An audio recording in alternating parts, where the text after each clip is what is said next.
think I deserve to be in here for the rest of my life. Hola y bienvenidos a mi canal de YouTube una vez más. Hoy veremos la historia de la mujer más joven en Estados Unidos en recibir la cadena perpetua, Krista Pike. Ahí arriba en el que está en pantalla pueden ver el resto de mis casos. Acá abajo tienen mis redes sociales por si quieren seguirme en alguna de ellas. Y sin nada más que decir, comencemos.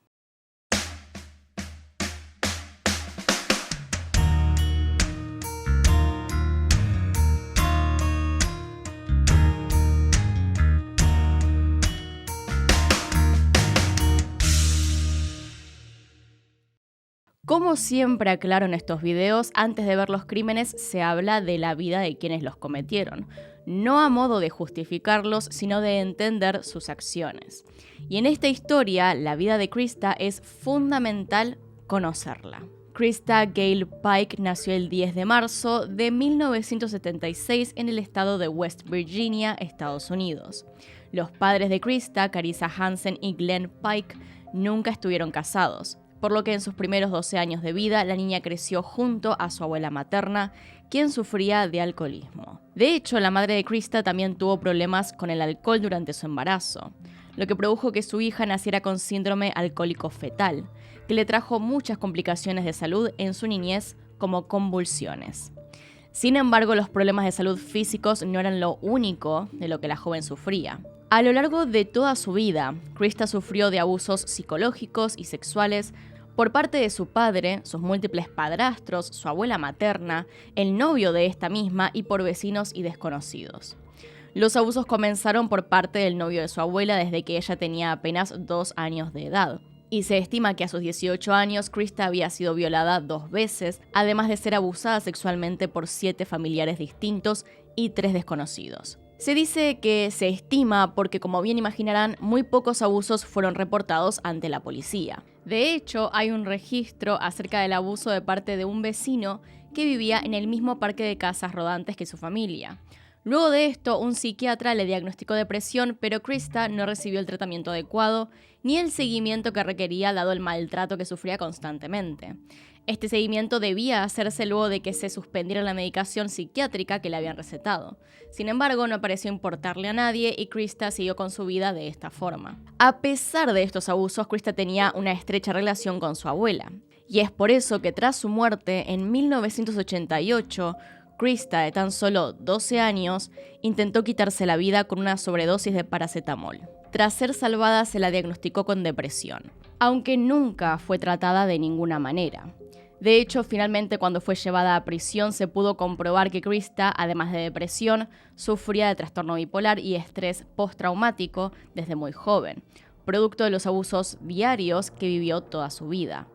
Tras la muerte de su abuela, Krista vivió intermitentemente con su padre y su madre, quienes estaban en estados distintos. Estar constantemente moviéndose de un lado a otro hizo que la joven fuera a 12 escuelas secundarias distintas, hasta que finalmente abandonó los estudios. A los 13 años fue abusada sexualmente por el novio de su madre, y de ahí fue llevada a una institución residencial llamada Shaffer House. Pero solo estuvo alejada de su madre durante 3 meses, y después de esto volvió a ser igual. En cada casa a la que iba, Krista se enfrentaba con abusos psicológicos, físicos y sexuales, y era considerada por ambos de sus padres como una chica difícil, deshonesta, mentirosa y manipuladora. Finalmente, Krista fue echada de la casa de su padre de manera definitiva cuando se la acusó de abusar sexualmente a su media hermana de 2 años de edad. Con respecto a este hecho, no se pudo confirmar si realmente pasó o si Krista fue nada más culpada del hecho que pudo haber cometido su padre, que al fin y al cabo abusaba de ella también. La madre de Krista intentó hacer esfuerzos para conectar con su hija, pero los abusos de sus parejas contra la joven la alejaban más y más de ella. De hecho, fue el último consejo de la madre de Krista lo que la llevó a su desenlace actual. Tras abandonar el secundario, Carissa le sugirió a su hija que se inscribiera en un programa del gobierno de Estados Unidos que ayuda a jóvenes entre 16 a 24 años a terminar la secundaria y obtener un trabajo. Fue así como en 1995 Krista partió de Carolina del Norte hacia Knoxville, Tennessee, donde se inscribió en los Job Corps para estudiar enfermería como su madre.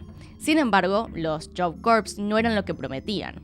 Según la Comisión Interamericana de Derechos Humanos, este programa, patrocinado como una ayuda gubernamental para jóvenes, es en verdad un espacio donde los chicos están desprotegidos y son vulnerados tanto por los administradores del programa como por los jóvenes mismos que lo atienden. De hecho, era una práctica usual entre los chicos del Job Corps estar armados con navajas de afeitar o cutters. Recapitulemos un momento. Krista era una joven que pasó toda su vida siendo violentada de distintas maneras, lo que le generó múltiples complicaciones en su salud mental y terminó cayendo en un programa gubernamental donde nadie garantizó su seguridad y se la continuó violentando. El panorama no era alentador. Más allá de todo esto, Krista en este lugar conoció a un joven llamado Tetherell Shipp, otro chico con un pasado problemático quien luego pasó a ser su novio. Tetherell tampoco fue bueno con ella, y esto es parte importante para entender el móvil del crimen.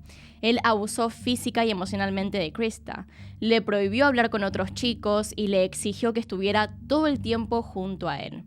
No se podía despegar. Claramente la relación no solo no era buena, sino que se enfocó bastante en los celos, en poseer al otro. Esta tendencia que tenía, Tetherell se la pasó a Krista también. A ella no le gustaba que él tuviera contacto con otras chicas. Pero, siguiendo con el maltrato físico, un administrador del Job Corps vio en una ocasión como Tetherell empujaba la cabeza de Krista contra una pared, cómo la golpeaba repetidas veces y después le daba golpes en la espalda. He protected me. Probably the first man that I'd ever had in my life that wanted to protect me, that saw me as a treasure, something good instead of something to use and toss to the side. Krista también se hizo íntima amiga de otra chica, llamada Shandola Peterson. Pero las cosas no mejoraron para Krista, a pesar de contar con una amistad y una pareja, ya que la joven prontamente se obsesionó con otra chica del programa de Job Corps, Colleen Ann Slammer, una joven de 19 años del estado de Florida, quien estaba allí para estudiar computación. Krista, en un estado de paranoia, se empecinó con la idea de que Colleen estaba intentando robarle el novio, lo que provocó múltiples cruces violentos entre ambas chicas, cruces que terminaron en tragedia. Según Krista, hubo un episodio que pueden o no creer, pero luego de las vacaciones de Navidad, ella había comenzado a sospechar que Colleen estaba buscando a su novio. Y una noche parece ser que ella se despertó de repente a la madrugada y vio a Colleen Slammer con un cutter queriendo revisar sus cosas. Supuestamente en esta ocasión Colleen le habría roto las fotos de su abuela a Krista. Esto teniendo un significado especial, ya que la abuela de Krista era la única que realmente le había dado algo de cariño en su infancia. Pero tomen esto con pinzas porque no sabemos qué tan real es. Con todo esto dicho, entonces pasemos al día de los hechos.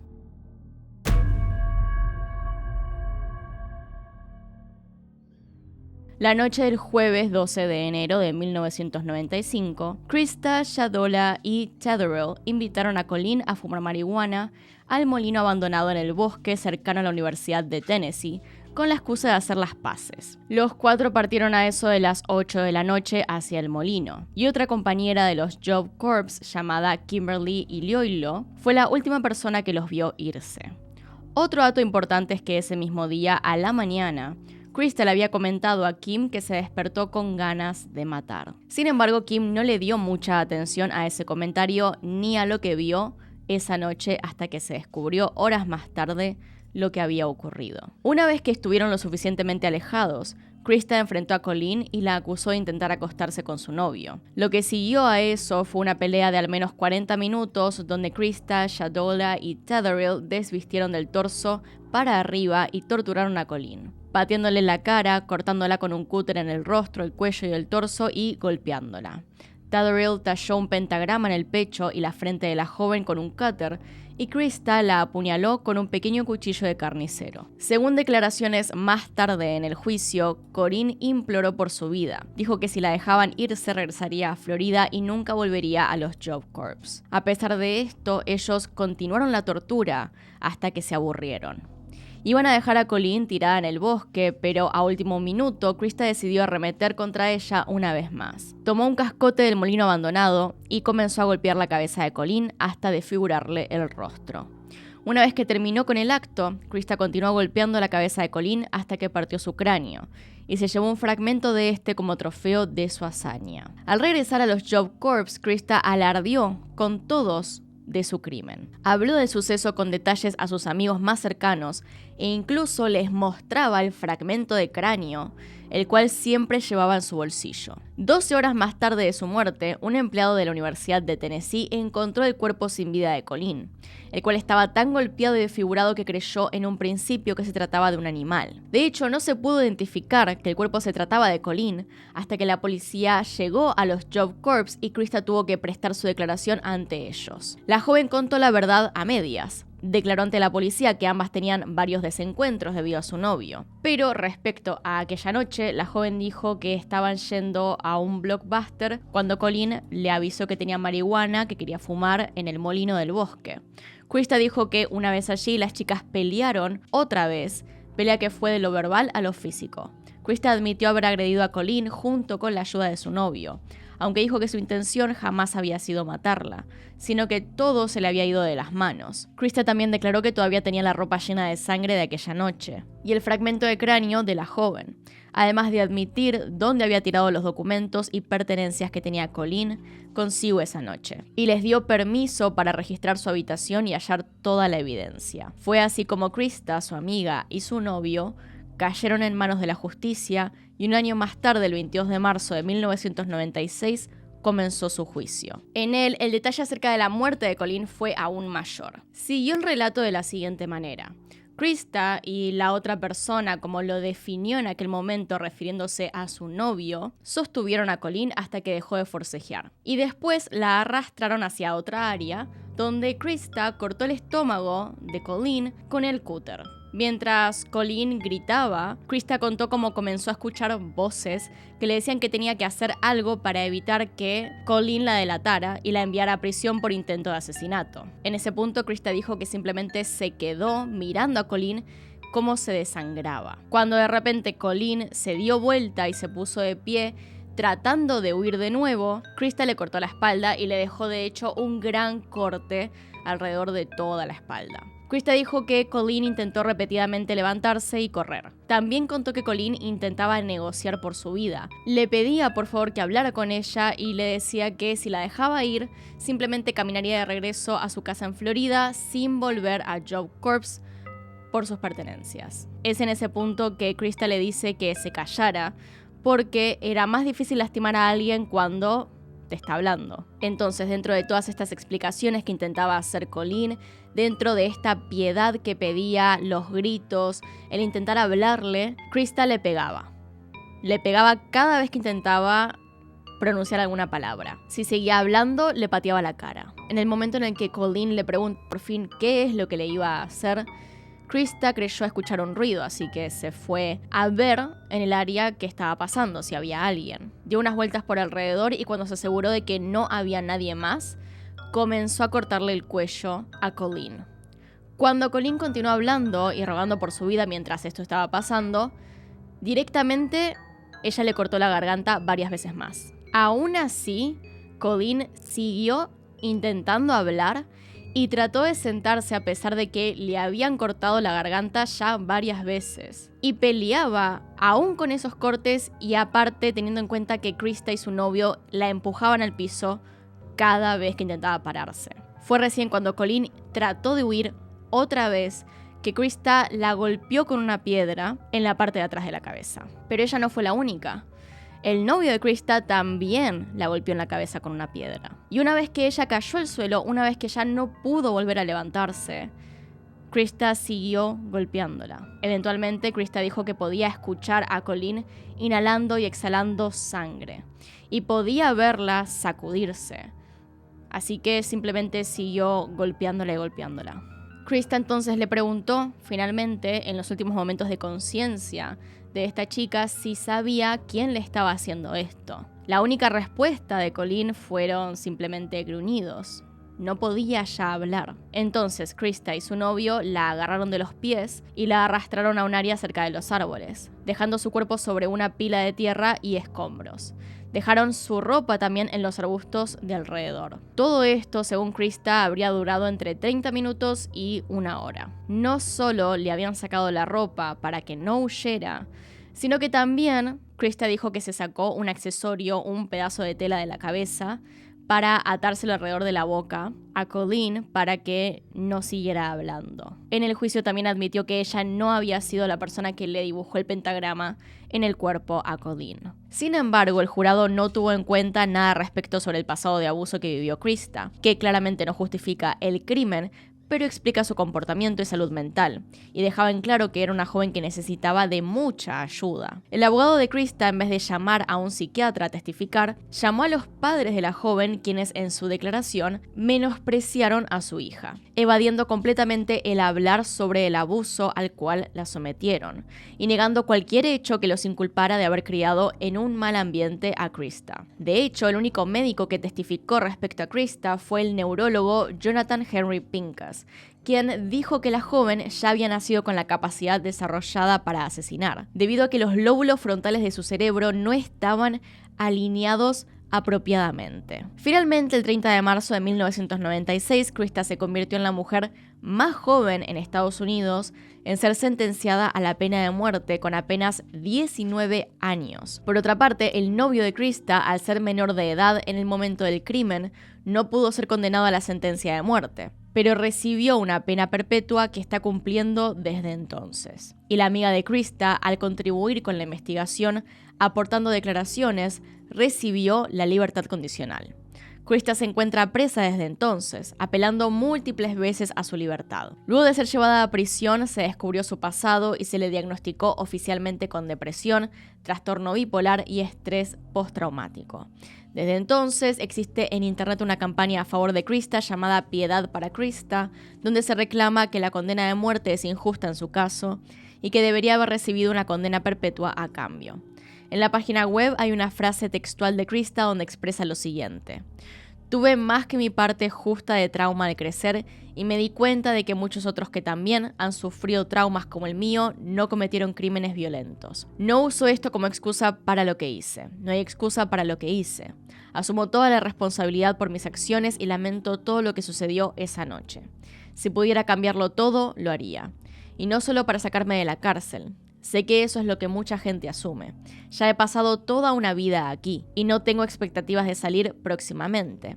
No se trata de eso. Solo quiero que mi situación sea vista ahora con los ojos de la lógica en lugar de la ira, y que se responda a la pregunta de si merezco morir por un crimen cometido por 3 personas. Ni siquiera estoy cerca de ser la misma persona que era hace más de 25 años. A pesar de estos comentarios, también hay que tener en cuenta que en 2001 Krista recibió otra condena judicial luego de intentar asesinar a una prisionera ahorcándola con sus cordones. Además, en el 2012, Krista intentó fugarse de la cárcel con la ayuda de uno de los carceleros y con su novio, por correspondencia de aquel momento, Donald Kohut.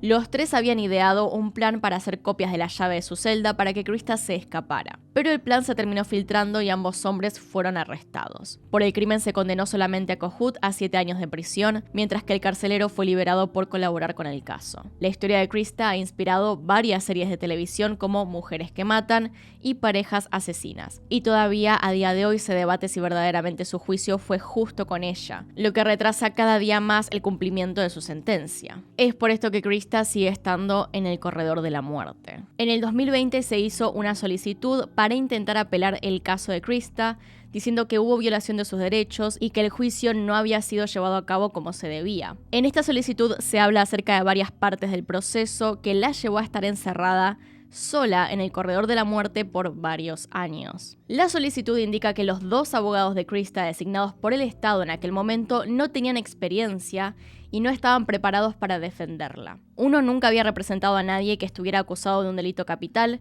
mientras que el otro solo había sido abogado en ejercicio durante 3 años y medio y nunca había litigado en un caso de asesinato. Debido a la inexperiencia de estos abogados, ellos no habrían presentado ninguna prueba en el juicio sobre los abusos sexuales que Krista sufrió de chica. De esta forma, no se tuvo en cuenta todo lo que correspondía para no condenarla a la pena de muerte. Antes del juicio, un psicólogo contratado por estos abogados preparó 3 volúmenes de su historia social, los cuales contenían numerosas entrevistas realizadas a familiares y amigos de Krista, los cuales documentaban los antecedentes de abuso y negligencia hacia ella.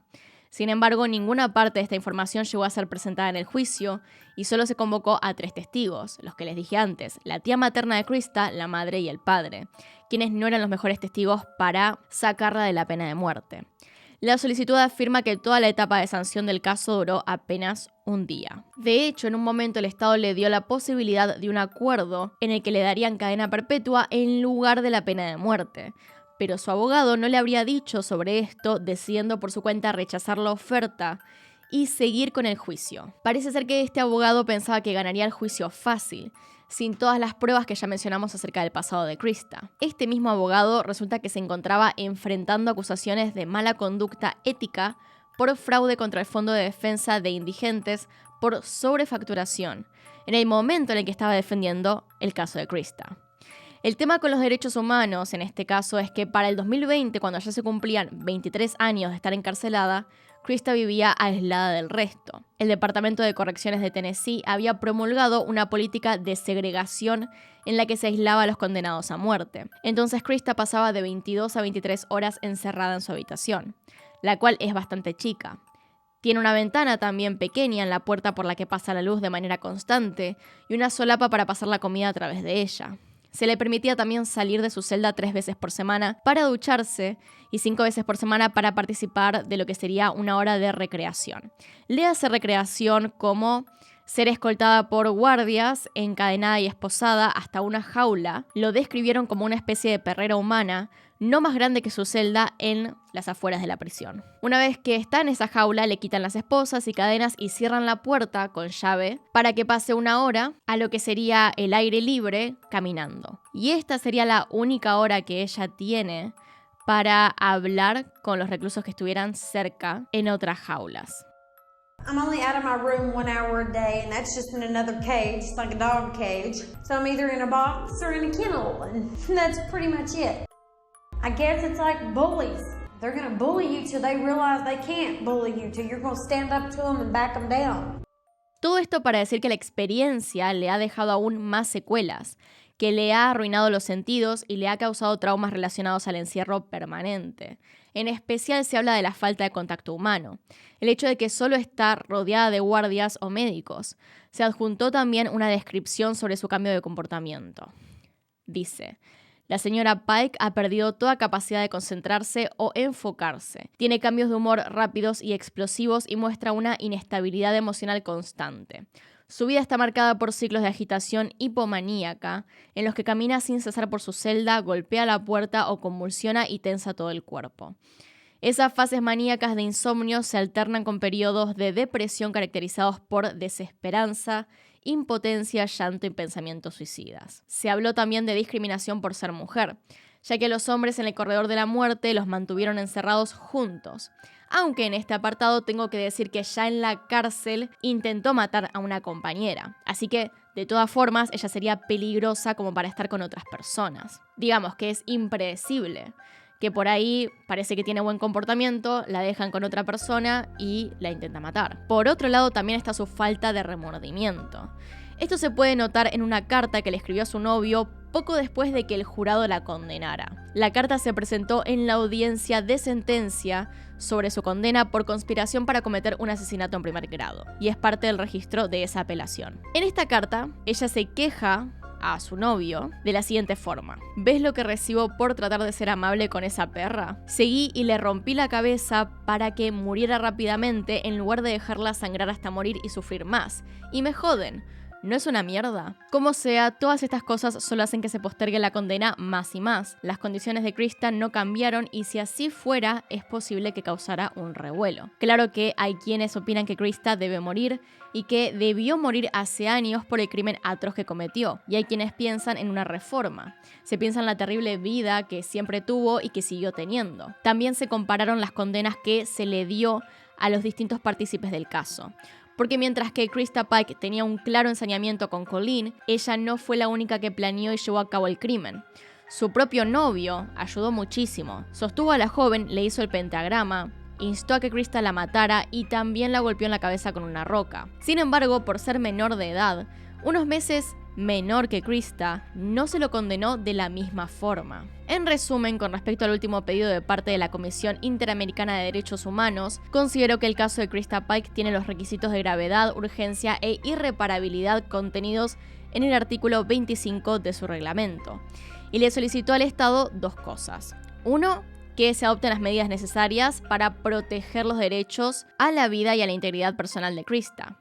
Y lo otro es que se abstenga de ejecutar la pena de muerte a esta mujer directamente. No que se posponga, sino que se abstenga. Por otro lado, la oficina del fiscal general de Tennessee está pidiendo al Tribunal Superior que fije una fecha de ejecución para Krista, alegando que ha agotado sus apelaciones. Pero su equipo de defensa dice que todavía es demasiado pronto y que se debe considerar la madurez mental de Krista en aquel momento debido a todo lo que le había pasado, pero sobre todo que, según estudios, el cerebro se sigue desarrollando hasta los 20 años. Y el hecho de que tuviera 18 no era el hecho de que tuviera 18 años no era suficiente como para condenarla a la pena de muerte. I did something horrible that is unacceptable, and I realize that, but I don't deserve to die for the actions of 3 individuals. I think I deserve to be in here for the rest of my life. Everything that I did that night, I knew what I was doing. And I think I was taking things out on her that had happened to me years ago. Además de todo esto, no solo estuvo la pandemia impidiendo un correcto análisis psicológico de Krista, sino también que hubo un problema con las inyecciones letales en Tennessee que hizo que se detuvieran por completo hasta resolverlo. Hasta finales del año pasado no se había programado ninguna ejecución para el 2024. Hay muchos inconvenientes con esto porque se sigue reclamando que la pena de muerte es injusta y peligrosa, especialmente si alguien es inocente. Justo por estas cosas es que los criminales quedan en el corredor de la muerte por muchos años antes de ser ejecutados. Dicho todo lo que ya expuse acá, se concluyó mucho antes, hace ya años, cuando se la condenó, que ella no tenía remordimientos por lo que había hecho, y que probablemente tampoco tendría la posibilidad de reformarse, incluso si se le diera la atención necesaria.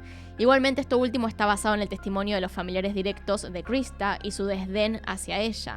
Pero como vimos, es verdad que no logra controlarse bien y puede resultar peligrosa para aquellos que la rodean. La realidad es que ella no va a salir de la cárcel, pero lo que se está planteando es si deberían fijar una fecha para su ejecución o si deberían dejar que pase el resto de su vida en la cárcel. Pero bueno, hasta acá llegamos. Díganme qué opinan acerca de este caso en los comentarios que los estoy leyendo.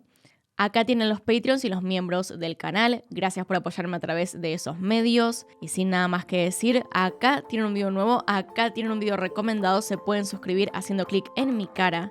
Y nos vemos en otro video. Adiós.